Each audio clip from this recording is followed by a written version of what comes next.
छोटे से गांव में एक बहुत ही सुंदर बाग था, लेकिन कोई भी गांव वाला उस सुंदर बाग में जाने से डरा करता था।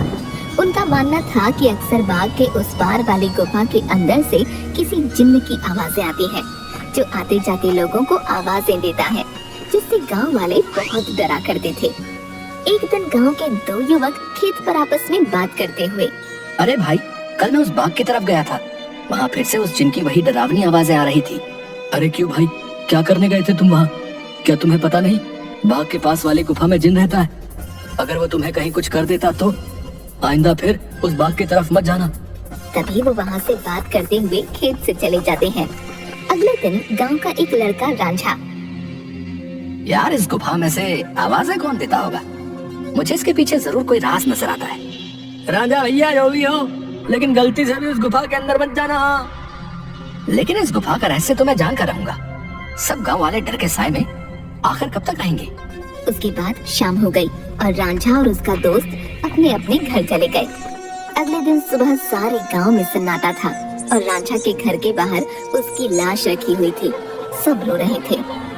शाम को बस ये बोल के घर से निकला था कि आज एक रहस्य से पर्दा उठाने जा रहा हूँ। मेरे रांझा की बहादुरी उसे ले डूबी। हाय मेरा बच्चा। हो ना हो, ये उस गुफा वाले जिन ने ही किया है। हाँ।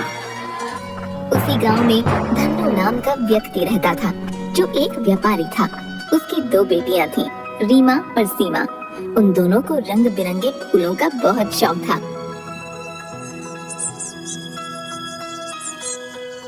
बहुत दिन हो गए हैं, चलो आज हम गांव के बाग में चलते हैं। न जाने क्यों हमें बाबूजी उस बाग में जाने से मना करते हैं।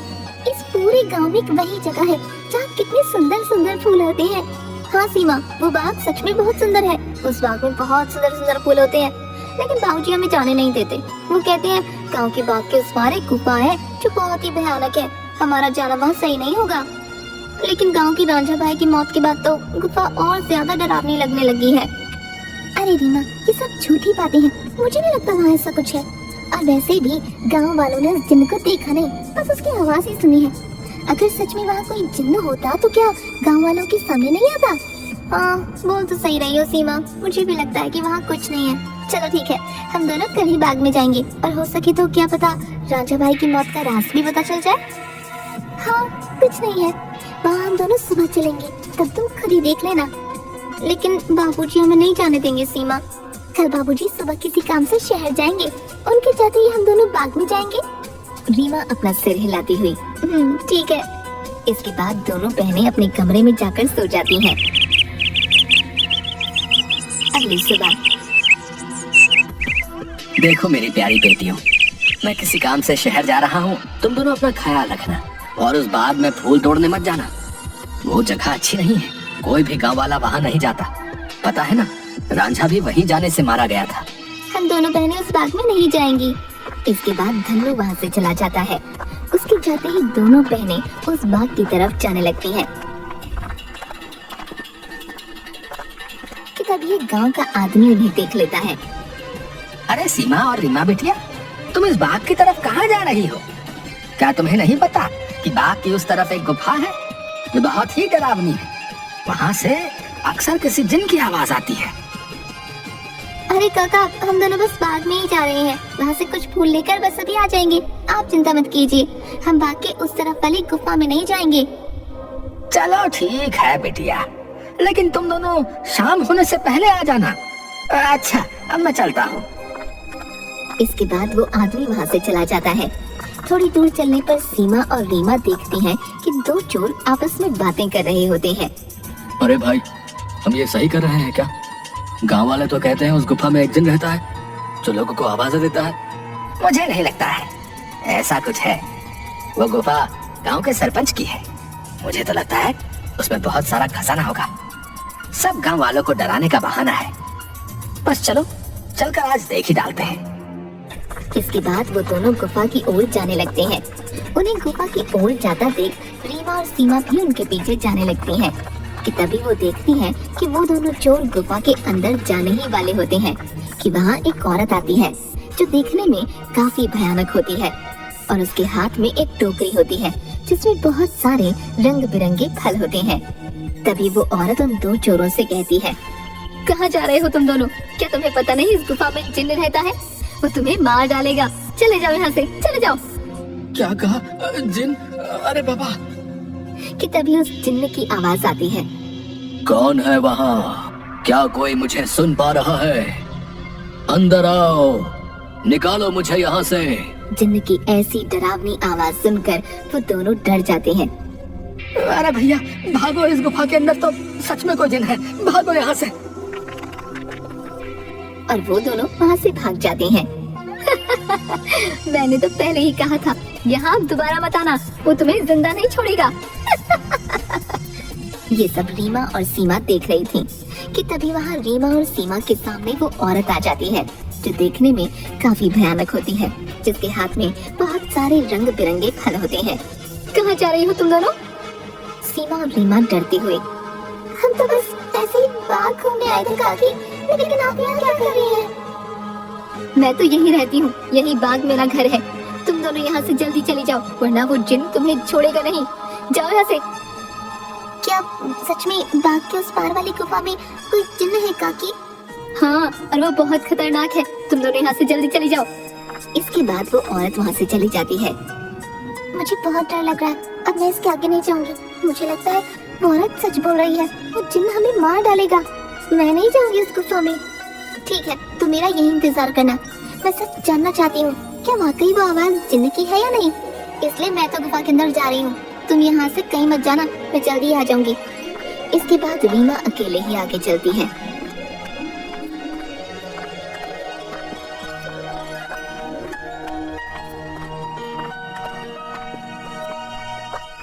रीमा चलते चलते उस गुफा के पास पहुंच जाती है। तभी एक आवाज उसे सुनाई देती है जो काफी भारी होती है। ऐसा लगता है जैसे किसी रोते हुए इंसान की आवाज हो। वो कोई है यहाँ? मुझे यहाँ से बाहर निकालो। मैं इस गुफा में बरसों से कैद हूँ, निकालो मुझे यहाँ से। रीमा बड़ी हैरानी से वहीं खड़ी हो जाती है। कौन हो तुम और क्यों मुझे आवाज लगा रहे हो? क्या तुम वही जिन्न हो जिसके बारे में गांव वाले बात करते हैं? क्या सच में तुम यहाँ इस गुफा में हो? हाँ, मैं जिन हूँ। मैं कई सालों से इसी गुफा में कैद हूँ। मेरी सहायता करो लड़की, मेरी बात मानो। मैं तुम्हें कोई नुकसान नहीं पहुंचाऊंगा। तुम मुझे इस गुफा से आजाद कर सकती हो। इसके बाद मैं यहाँ से हमेशा के लिए चला जाऊंगा। मेरी सहायता करो। क्या सच में हमेशा के लिए तुम यहाँ से चले जाओगे? मैं तुम्हारी सहायता जरूर करूंगी। मुझे क्या करना होगा जिन? बताओ मुझे, मैं अवश्य करूंगी। तभी गुफा के दरवाजे खुलते हैं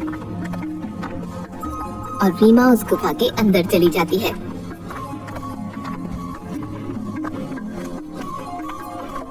जैसे ही वो अंदर जाती है, एक बहुत बड़ी अजीब से जानवर की परछाई उसे नजर आती है जो देखने में बहुत ही डरावनी होती है। आओ लड़की, तुम्हारा जिन की इस गुफा में स्वागत है। मैं कई सालों से गुफा के बाहर आते जाते लोगों को आवाजें लगाता हूँ। सब गांव वाले डर कर भाग जाते हैं। कोई भी गांव वाला इस गुफा में आने की हिम्मत नहीं कर पाता। लेकिन तुम बहुत ही बहादुर लड़की हो जो इस गुफा में अकेली चली आई हो। क्या तुम जिन्न हो? लेकिन तुम मुझे दिखाई क्यों नहीं दे रहे हो? क्या तुम किसी को दिखाई नहीं दे सकते हो?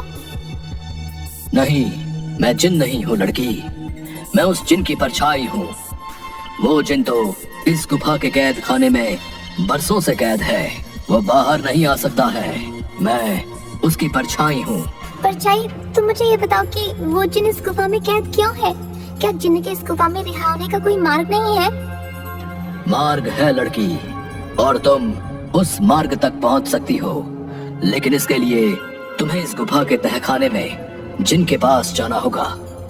वही जिन तुम्हें उसकी मुक्ति का राज बताएगा। जिसके बाद रीमा हाथ में जलती हुई एक आग की मशाल लेकर उस गुफा की ओर जाती है। जैसे ही रीमा तहखाने के अंदर जाती है तो उसे एक आग जलती हुई दिखाई देती है। वो जैसे ही उस आग के पास जाती है, हे जिन, मैं यहाँ तुम्हारी मदद करने आई हूँ, क्या तुम मुझे सुन सकते हो? उसे उस जिन्न की आवाज आती है। आओ बहादुर लड़की, मैं तुम्हारा ही इंतजार कर रहा हूँ। मैं जानता हूँ कि तुम ही मुझे इस गुफा से मुक्ति दिला सकती हो। तुम्हारा इस गुफा में स्वागत है लड़की। तुम बहुत ही बहादुर हो जो इस गुफा में आई हो।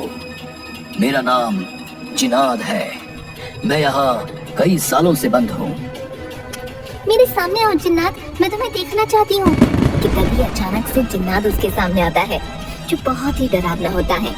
एक बहुत ही भयानक सा दिखने वाला, जिसके सिर पर एक लंबी चोटी होती है, जो काफी बड़ा होता है। रीमा के सामने वो आता है। उसे देखकर रीमा थोड़ा डर जाती है। देखो, तुम डरो मत लड़की, मैं तुम्हें कुछ नहीं करूँगा। मैं जानता हूँ कि तुम मेरी मदद करने आई हो, लेकिन मेरी मदद करना इतना भी आसान नहीं है। तुम एक बार और सोच सकती हो।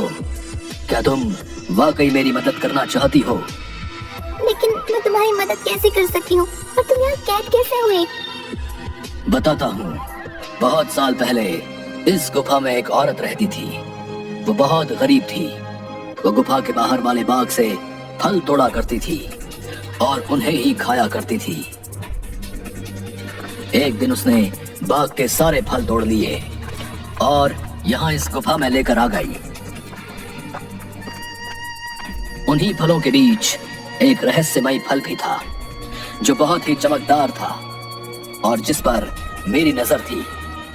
वो फल मेरी उम्र 100 साल और बढ़ा सकता था, लेकिन मैं उस फल को तब तक नहीं छू सकता था जब तक कोई इंसान उस फल को उसके पेड़ से तोड़ ना ले। एक दिन वो औरत चमकदार फल को उसके पेड़ से तोड़कर इस गुफा में ले आई। जब मैंने देखा तो मैं उसके पीछे इसी गुफा में आ गया और मैंने उससे कहा कि हे औरत, तुम जो बाग से सबसे सुंदर और चमकदार फल तोड़कर लाई हो, वो मुझे दे दो। इसके बदले में तुम जो भी 2 इच्छाएं मांगोगी वो पूरी होंगी। ठीक है, मैं तुम्हें वो फल दे देती हूँ, लेकिन मेरी 2 इच्छा है। पहली ये कि तुम मुझे वरदान दो, आज से ये बाग मेरा होगा, और दूसरी ये कि तुम इस गुफा में ही कैद रहोगे, ताकि इस बाग में कोई भी तुम्हारे डर से ना आ सके, और हमेशा के लिए मैं ही इस बाग में राज करूँ। वो औरत मुझे फल तो दे देती है। उस फल से मेरी उम्र तो 100 साल बढ़ गई, लेकिन उस औरत को दिए गए वरदान की वजह से मैं यहीं कैद हो गया। तब से ही मैं इस तहखाने में कैद हूँ। क्या अब से पहले किसी ने आपको यहाँ से बाहर निकालने की कोशिश नहीं की? इससे पहले गांव के एक लड़के ने मुझे बचाने की हिम्मत दिखाई थी, लेकिन जैसे ही वो लड़का उस चमत्कारी फल को लेकर गुफा में आ रहा था, तभी उस बूढ़ी औरत ने उसको मौत के घाट उतार दिया और सारे गांव में बात फैल गई कि मैंने उसको मारा है। हाँ, वो लड़का हमारे गांव का रांझा भैया थे। उसको उस बूढ़ी औरत ने मारा। मैं आपको यहाँ से आजाद जरूर करवाऊंगी, लेकिन मुझे तुम्हें यहाँ से आजाद कराने के लिए करना क्या होगा? तुम्हें यहाँ से उस बाग में जाना होगा। वहाँ तुम्हें उस बाग में रहने वाली उसी औरत की झोपड़ी दिखेगी, जिसके कारण मैं इस गुफा में कैद हूँ। तुम्हें उसकी झोपड़ी में जाना होगा। वहाँ से तुम्हें सबसे सुंदर और चमकदार फल लाना होगा। मेरी मुक्ति का राज उस फल में ही कैद है। ध्यान रखना बहादुर लड़की, उस औरत की झोपड़ी में कोई नहीं जा सकता है। जब वो सो रही होगी तुम्हें तब ही जाना होगा और उसकी फलों की टोकरी में से सबसे चमकता फल लेकर आना होगा। उसी फल में तुम्हें मेरी मुक्ति का राज मिलेगा, लेकिन तुम्हें ये काम बड़ी होशियारी से करना होगा। अगर उस औरत को पता चल गया तो वो तुम्हें जिंदा नहीं छोड़ेगी। ठीक है जिन, मैं तुम्हारे लिए वो चमकदार फल जरूर लेकर आऊंगी। मैं तुम्हारा इंतजार करूंगा बहादुर लड़की। इसके बाद रीमा वहाँ से बाग में जाती है और उस औरत की झोपड़ी की ओर बढ़ने लगती है। रीमा देखती है कि उस औरत की झोपड़ी में कोई नहीं है। वो इधर उधर देखती है और उस झोपड़ी के अंदर चली जाती है। रीमा अंदर जाकर देखती है कि बहुत सारे फल उस औरत की झोपड़ी में रखे हैं। अरे ये तो कितने सारे फल हैं, लेकिन इन सब में कोई भी फल बहुत ज्यादा नहीं चमक रहा। तभी अचानक रीमा देखती है कि वही औरत अपनी झोपड़ी की तरफ आ रही है। ये देखते ही रीमा दरवाजे के पीछे छुप जाती है। वो औरत अपनी झोपड़ी में आती है और उसके हाथ में एक टोकरी होती है जिसमें बहुत सारे फल रखे होते हैं। वो अपनी टोकरी एक टेबल पर रख देती है और पास ही पड़ी चारपाई पर सो जाती है। ये देख थोड़ी देर बाद रीमा बाहर आती है और उन फलों की टोकरी में से सबसे चमकता फल देखती है। लगता है यही वो चमकदार फल है जिसके बारे में वो जिन बात कर रहा था। रुको लड़की, तुम मेरा ही जादुई फल लेकर कहाँ जा रही हो? मुझे मेरा फल वापस करो, वरना मैं तुम्हें यहाँ से नहीं जाने दूंगी। रीमा ये सुनकर डर जाती है। मुझे ये फल ले जाने दो काकी, मैं इस फल को उस जिन्न को देकर उसे उस गुफा से आजाद कराना चाहती हूँ, ताकि सारे गांव वाले बिना डरे यहाँ आ सकें। मुझे इस फल को लेकर जाने दो काकी। क्या कहा लड़की? तुम मेरी कई सालों की मेहनत पर पानी फेर देना चाहती हो? उस जिन्न के रिहा होते ही ये सब गांव वाले मुझे इस बाग से निकाल देंगे। नहीं नहीं, मैं ऐसा नहीं होने दूंगी। मुझे ये चमकदार फल वापस करो। ये सुनकर रीमा वहाँ से उस फल को लेकर भागने लगती है और वो औरत भी उसके पीछे ही भागने लगती है।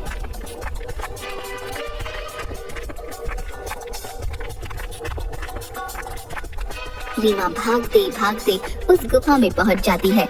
जैसे ही वो गुफा में पहुंचती है, वो जादुई फल उसके हाथ से नीचे गिर जाता है, जिसके गिरते ही तोते में बदल जाता है। रीमा ये देखकर हैरान हो जाती है। तभी वो औरत वहाँ आ जाती है। ये तुमने क्या किया लड़की? इस जादुई फल को नीचे गिरा दिया और अब ये तोता तुम्हें उस जिन्न की आजादी का सबसे आखिरी रास्ता बताएगा। नहीं, मैं ऐसा नहीं होने दूंगी, मैं तुम्हें मार डालूंगी। वो औरत रीमा को जैसे ही अपने हाथों से मारने आगे बढ़ती है, वो औरत अचानक से आग में जलने लगती है,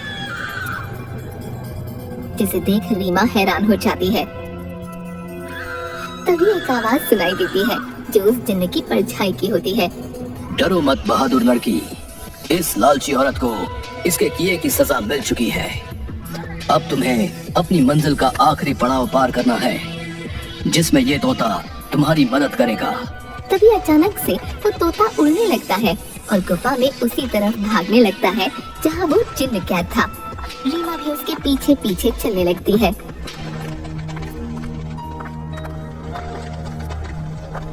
वो तोता एक छोटी सी खिड़की के पास जा बैठता है जो काफी चमक रही थी। तभी तोते की आवाज आती है। सुनो बहादुर लड़की, तुम्हें इस चमकदार खिड़की को खोलना होगा, जिसकी चाबी तुम्हें ढूंढनी होगी। मैं तुम्हें 2 रास्ते बताऊंगा, जिस पर चल के तुम्हें इस खिड़की को खोलने वाली चाबी मिलेगी। लेकिन 2 रास्तों में से तुम्हें कोई एक रास्ता चुनना होगा। पहला रास्ता एक गुलाब के फूल की तरफ जाता है, जो बाग की तरफ है। दूसरा रास्ता एक अंधेरे की तरफ है, जो इसी गुफा में उस तहखाने की तरफ जाता है, जहाँ वो जिन कैद है। जाओ और अपना रास्ता चुन लो।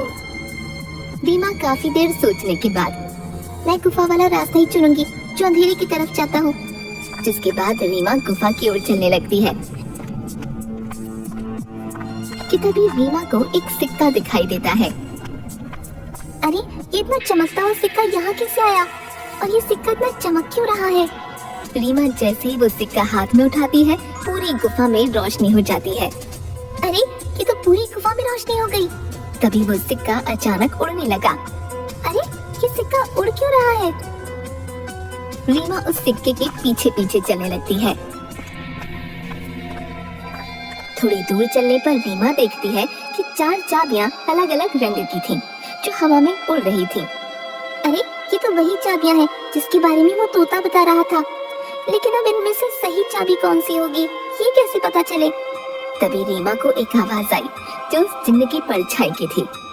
बहादुर लड़की, तुम्हें इनमें से एक चाबी उठानी है। याद रखना, तुम्हें एक सही चाबी उठानी है। लेकिन याद रहे, तुम्हें बड़ी होशियारी से ही एक चाबी उठानी होगी। अगर तुमने गलती से गलत चाबी चुन ली, तो ये चारों चाबियां गायब हो जाएंगी और तुम कभी भी जिनको आजाद नहीं कर पाओगी। ये सुन रीमा हैरान हो जाती है। क्या? हे भगवान, ये किस दुविधा में डाल दिया है? अब मैं कैसे इन चारों चाबियों में से सही चाबी चुनूं? काफी देर सोचने के बाद रीमा देखती है कि चारों चाबियों में से एक चाबी बहुत बड़ी थी, जो लाल रंग की थी, और जिस चमकदार फल के गिरने से वो तोता बना था, वो भी लाल ही रंग का था। रीमा समझ गई कि लाल वाली चाबी चुननी है।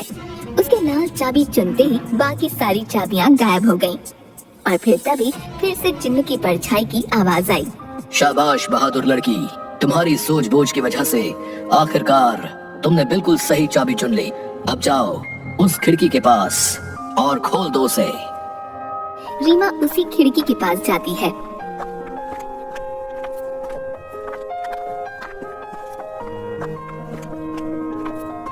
और देखती है कि अभी भी वो तोता उस खिड़की के पास ही बैठा था। ये देखो, मैं इस खिड़की की चाबी ले आई हूँ। तुम वाकई बहुत बहादुर हो लड़की। अब तुम इस चाबी से इस खिड़की को खोल दो। रीमा जैसे ही उस चाबी को खिड़की में लगाती है, खिड़की अचानक से खुल जाती है। रीमा देखती है उस खिड़की के बाहर बहुत रोशनी थी, जिसकी चारों तरफ बहुत सारे चमकदार फल चमक रहे थे और बहुत सारी तितलियां उनके पास मंडरा रही थीं। वो तोता उस खिड़की में उड़ता हुआ चला जाता है और तोता खिड़की के बाहर जाते ही उस जिन्न में बदल जाता है जो कई सालों से गुफा में बंद था।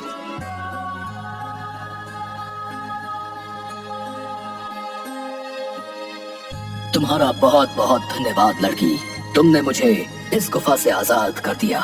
तुम एक निडर और साहसी लड़की हो। तुम जो भी मांगोगी मैं वो तुम्हें दूंगा।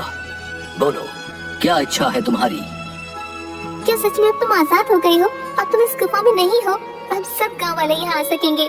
मैं और मेरी बहन भी अब बाग में आ सकेंगे कभी भी। हाँ बहादुर लड़की, अब किसी को भी डरने की कोई जरूरत नहीं है। अब मैं इस गुफा से बाहर आ गया हूँ अपनी दुनिया में। अब मैं किसी को आवाजें नहीं दूंगा। तुम जब चाहो यहाँ आ सकती हो। तुम्हारी ही वजह से मैं आजाद हो पाया हूँ। तुम मुझसे जो भी मांगोगी मैं तुम्हें वही दूंगा। बोलो क्या इच्छा है तुम्हारी? जिन, मैं कुछ नहीं मांगना चाहती हूँ, लेकिन अगर तुम सच में मेरी इच्छा पूरी करना चाहते हो तो गुफा के सामने वाले बाग से मुझे बहुत प्यार है। इसमें रंग बिरंगे फूल मुझे बहुत पसंद है। मैं चाहती हूँ कि ये बाग हमेशा ऐसे ही खिलखिलाता रहे, इसके फूल कभी न मर जाएं। ठीक है बहादुर लड़की, तुम्हारी ये इच्छा जरूर पूरी करूंगा। अब ये बाग हमेशा यूं ही रहेगा, कभी भी मुरझाएगा नहीं। तुम अब जब भी इस बाग के फूलों को देखोगी तो ये हमेशा खिले रहेंगे। अच्छा, अब मैं हमेशा के लिए यहाँ से जा रहा हूँ। इसके बाद वो जिन्न गायब हो जाता है और खिड़की बंद हो जाती है। रीमा जब गुफा से बाहर निकलती है तो सब गांव वाले धन्नू और सीमा बाहर खड़े होते हैं। अरे मेरी बिटिया आ गई तो वापस। उस जिन ने तुझे कुछ किया तो नहीं? आखिर क्यों गई थी तू उस गुफा के अंदर? अगर वो जिन तुझे मार डालता तो क्या करता मैं? दीदी तुम ठीक तो हो ना? क्या सच में तुम्हें उस जिन्न ने कुछ नहीं किया? बाबूजी मैं बिल्कुल ठीक हूँ। अब अंदर कोई जिन्न नहीं है। इस गुफा के अंदर जो जिन्न था अब वो हमेशा के लिए इस गुफा से चला गया है। अब आप सभी को डरने की कोई जरूरत नहीं है। अब कोई भी यहाँ आ सकता है। अरे क्या बोल रही हो रीमा बिटिया? आखिर कहाँ गया वो जिन जो आते जाते लोगों को आवाजें दिया करता था? रीमा गांव वालों को सारी बात बताती है।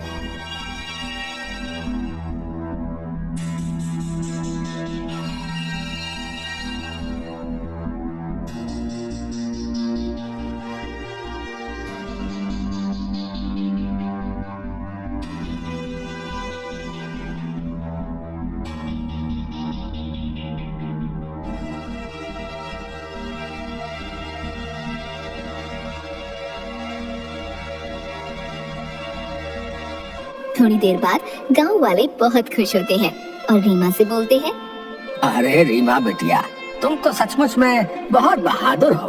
तुम्हारी वजह से ही अब वो जिन इस गुफा से आजाद हो गया है। अब हम गांव वालों को डरने की कोई जरूरत नहीं है। और रांझा की मौत का रहस्य भी सब गांव वालों को पता चल गया। इसके बाद गांव वाले बिना डरे हंसी खुशी गांव में रहने